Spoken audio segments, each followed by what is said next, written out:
coat, white shoes, black hat, Cadillac, yeah. The boys are time bombs. Black coat, white shoes, black hat, Cadillac.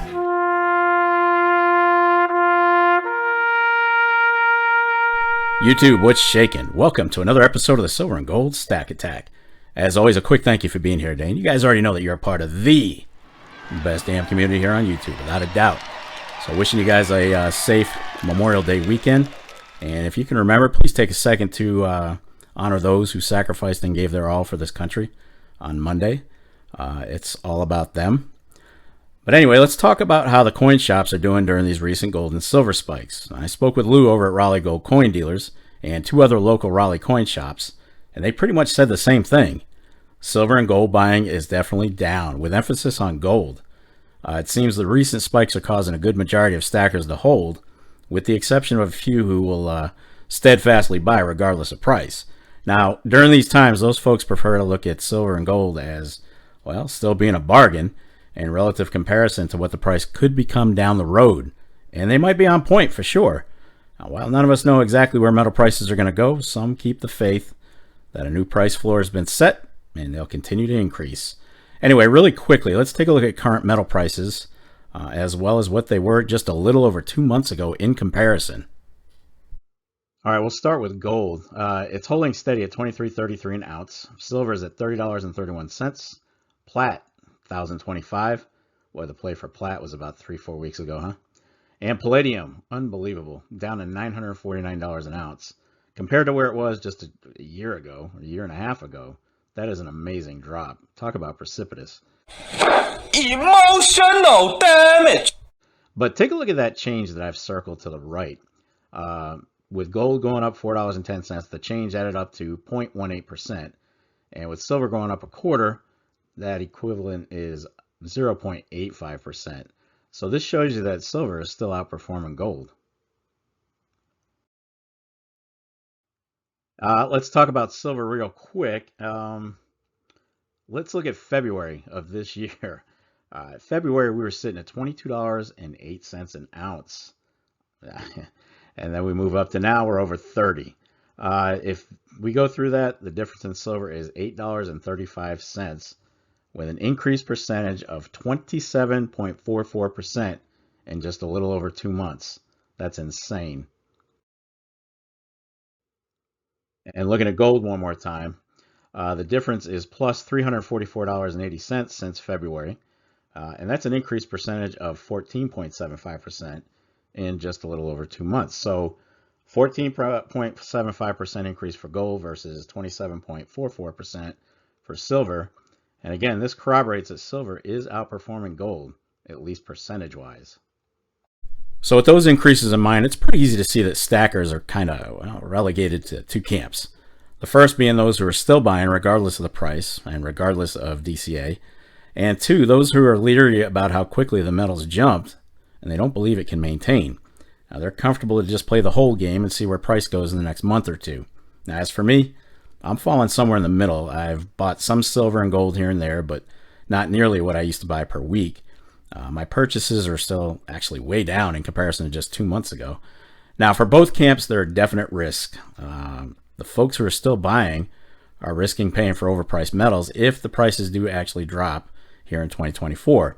And for those holding off on buying, there's the risk that a new floor has been set. And that beloved dip that they're hoping to find never comes. And as a result, price continues to climb. Although in my own opinion, I've said it before, I do think we'll see a drop back into the high 20s again, mid to high 20s for silver.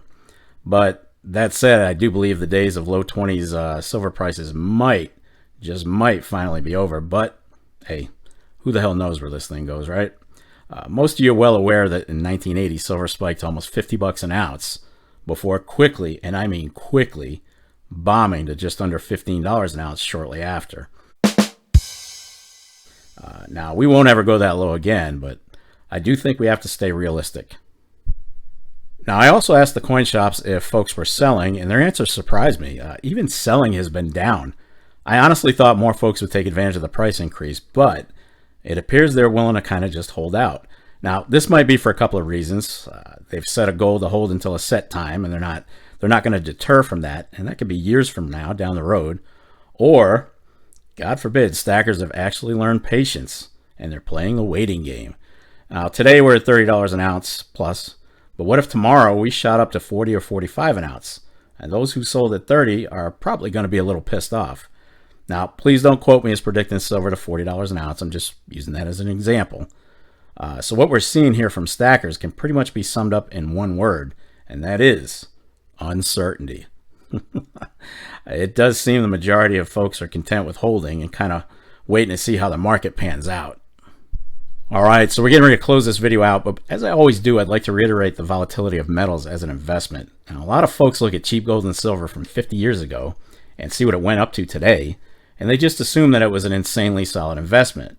But let's look at some numbers really quickly that'll show why metals should only be a small part of a diverse portfolio. And I'm going to quote Robert Johnson, who is a professor of finance at Creighton University.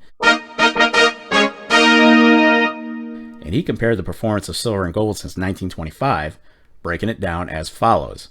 At the end of 1925, price of an ounce of gold, $20.63. At the end of 2020, an ounce of gold sold for $1,893.66. Over that 95-year period, gold returned 4.87% compounded annually.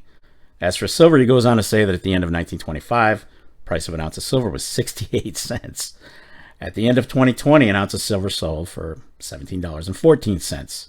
Over that 95-year period, silver returned 3.46% compounded annually. Now, he calls these returns, and he's right, not especially impressive, especially when you take inflation into consideration, which Johnson says ran 2.9% over that same 95-year period. So gold's return of 4.87% and silver's return of 3.46% were hindered by a 2.9% inflation rate. And that means a huge portion of the small returns were cut even further by rising prices, which left investors with low growth in their purchasing power.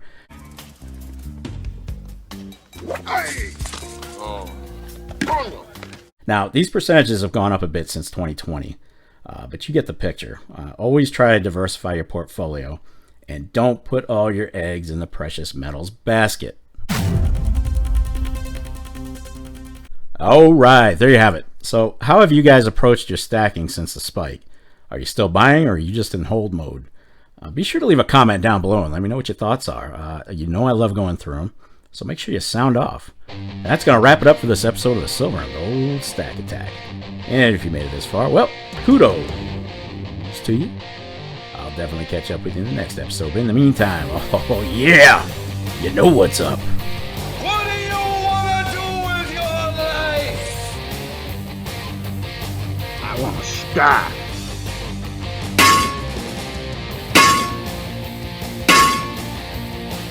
Damn right, get stacked. Stay safe and be well, everyone. I am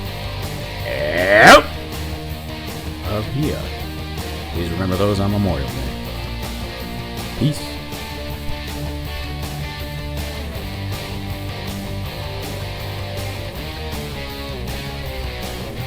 You're still here?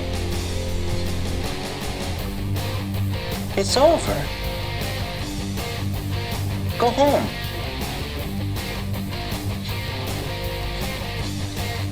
Go. Oh, yes. And what was that beginning, middle, and end part again?